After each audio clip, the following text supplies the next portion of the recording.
during verses about Diddy asking you if the J-Lo record you wrote was about him. Um, and, that was obviously at a crazy time. But, on a couple of levels, I just want to know, financially speaking, let's get to the money. That's my favorite question. Oh, my God.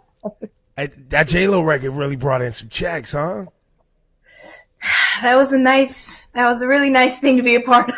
It continually, it's the gift that keeps on giving, right? I gotta imagine. I'm sure. And that's what I have to say for new artists and anyone coming up.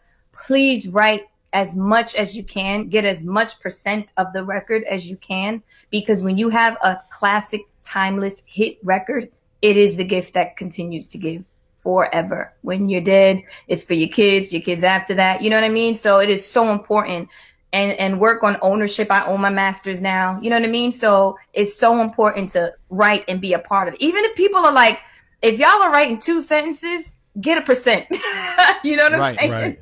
So how did that J-Lo record actually happen? You wrote the song for yourself, or you wrote it for J-Lo? I wrote it for J-Lo. Got it. I wrote it for J-Lo.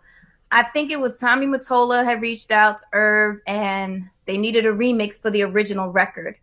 And they played me the beat. I think it was 7. They chefed up the Craig Mack, you know what I mean? Yeah. And then he was just like, yo, just write something that goes along with, what's going on with her. And I'm like, what?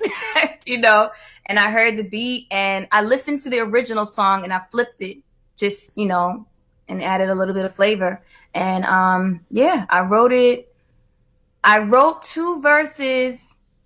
Okay, this was the crazy thing. It's how long ago. I wrote 2 verses in the studio. They flew to LA, and I had to Skytel text him the 3rd, and I had to sing over the phone on a voice note, on his voicemail, and so that they could hear, the flow and how everything went. It was so crazy. That's how old. Wow. That's how old technology was. Yeah. Wait, and but Job was the hook. To be clear, how many records have you written for J-Lo? I wrote Ain't It Funny, but let's clear this up right now. So I demoed I'm Real and Ain't It Funny for J-Lo.